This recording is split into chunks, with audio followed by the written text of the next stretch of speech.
Okay. Let me just make sure I see it on the YouTube side. Okay, I think we're back. Sorry about that. That's okay, Colton. Thanks for your help. I see Melissa is still on here. You could probably take her off. She's done with her work here. And Carol, were you going to update us on the education? Things that have happened since the last meeting. We did have the public hearing on October 25th. There were 6 in attendance, 1 had comments, and then there was a special board meeting on November 16th, of which the board saw all the comments that had been submitted, because there was another written comment that was submitted that was not given at the public hearing. The board had a chance to review all of that and discuss. And just to remind you, there's 10 regulations here, and the board adopted every one of those regulations. So what's happening right now is they should be published in the Kansas Register this Thursday, and then they're not effective for 15 days. So that actually puts it between holidays and stuff at January 1st, which was the date in those regulations. So it just really worked out. Can't believe it, but it finally worked out. So I just want to kind of review just real short. You know, there's some items that everybody probably knows is in there, the changes in the pass rates, you know, some stuff about simulation. But I will tell you, there's some changes in every one of these 10 regulations. And I know that can be a lot. Some of it is just minor language changes, but it's what we had to do to get it through the Department of Administration and the Attorney General's office. So there were some changes made because of grammar, and there were some changes made of legality.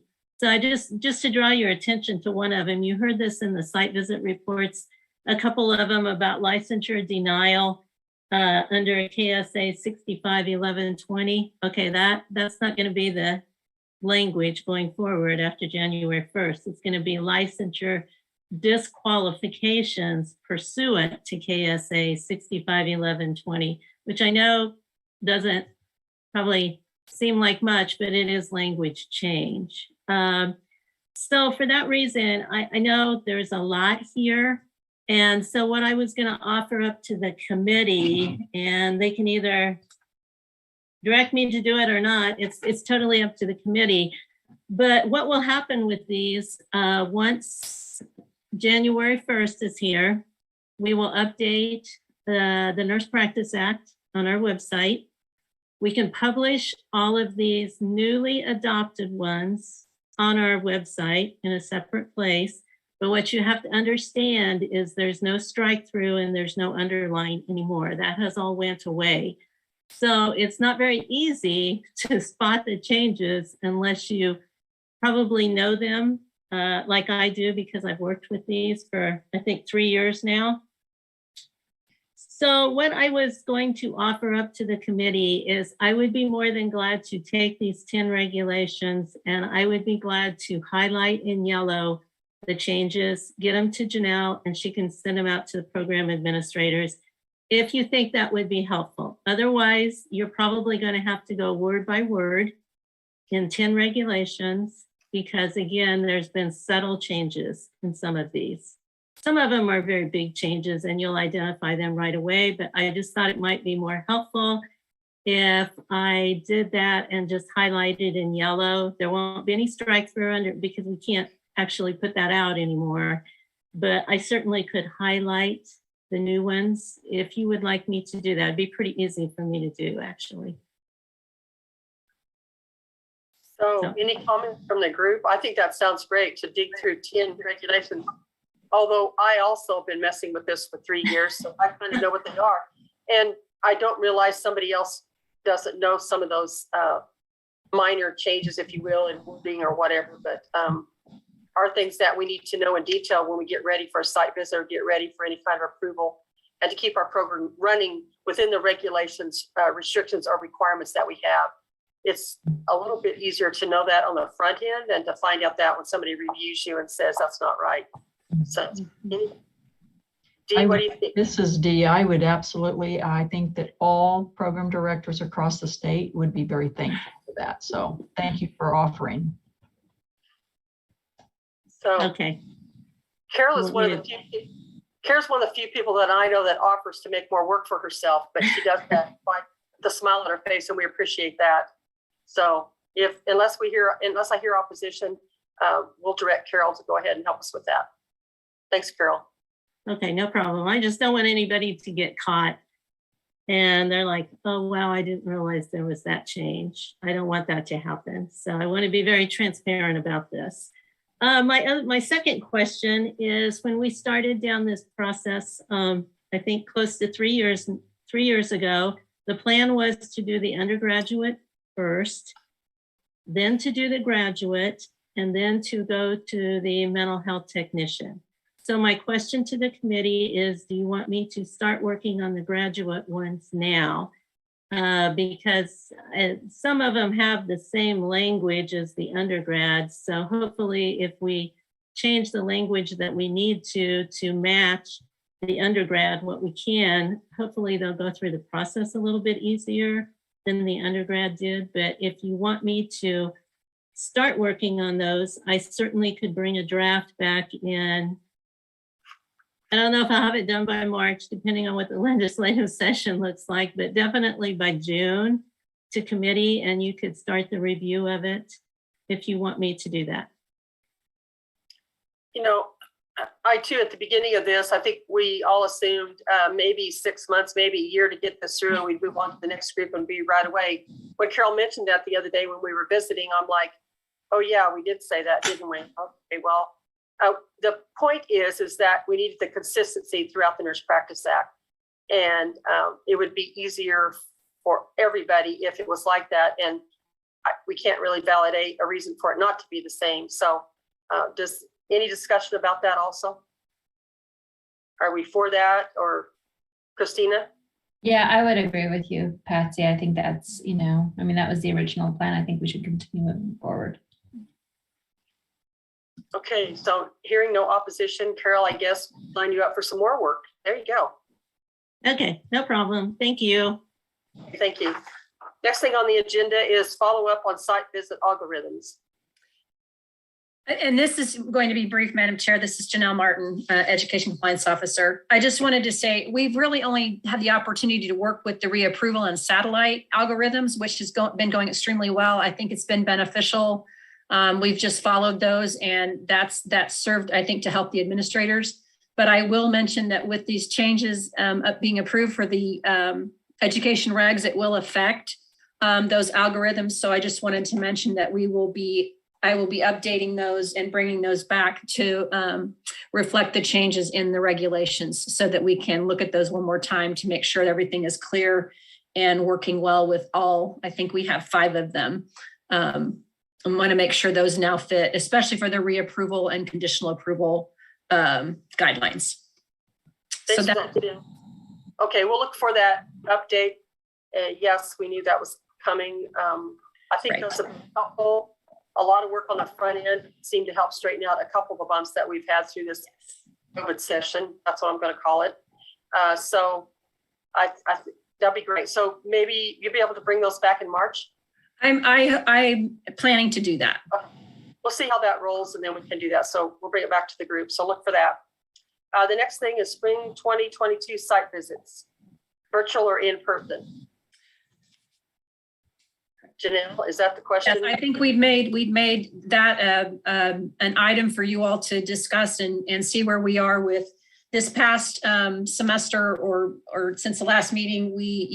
The last decision was made to leave it up to the programs, which we did. I contacted each of them about on-site versus virtual.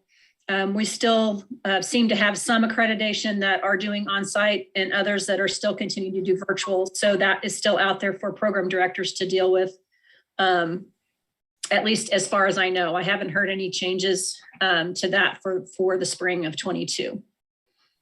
I was at a conference a few weeks ago, and it was Odin conference, and I talked to one of the directors there, and he was doing follow-up visits for the virtuals that they had they were making follow-up visits with those virtuals to make sure to clean up that and put the final stamp on their accreditation visits. So they were going back to those programs that did a virtual review so that they could clean that up. So that's a lot of work there for them. I appreciate that. That's huge. So are we asking here that we still, is it okay with the group that we still let the program decide whether they want a virtual or in person? Is that where we're at? Is that still okay with everybody? Okay, looks like Janelle, I guess you're still on that. Okay, and I guess one other additional clarification I would ask for is that on those, because you just mentioned that their accreditation, they do have those, the ones that they've done virtually, or they are required to go out and do that on site. We had talked about when we started the virtual, and it's in the guidelines that there could be an on-site follow-up if directed. So far, I don't think we've had anywhere that has been in question, but I would just want to clarify that we would also leave that open if there was a visit made virtually and felt like we needed to follow up with an on-site, that would be continue to be a possibility that would, it's in our virtual guideline update that we did. So I just wanted to clarify that we too have that option if we feel it's necessary to continue with that, as if we continue to allow virtual, that we would still have that option.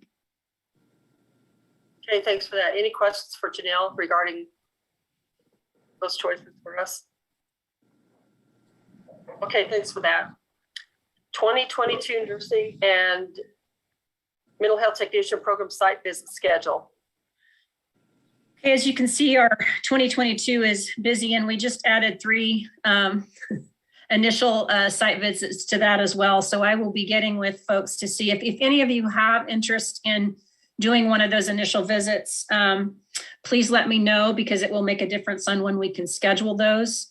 The one change I have to the schedule that's here is that the Barton County visit has been changed to February 21st and March 1st due to a conflict. So they will have ASIN during that time, but we will be going at a separate time for them. County is February 28th and March 1st, correct? First, right. And then Highland Community College, in the meantime, also, we have confirmed April 12th and 13th for those dates. And Dr. Berdishaw, I have you down there. Don't panic.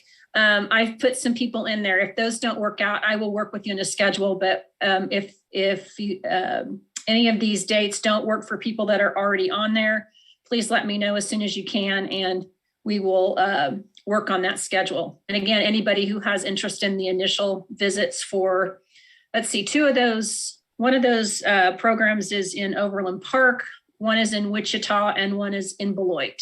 So just so you have those on your mind. I can Okay. do Overland Park. Who said that? Sorry, it's Christina. I can do the Overland Park. Okay. There's no travel for me, so.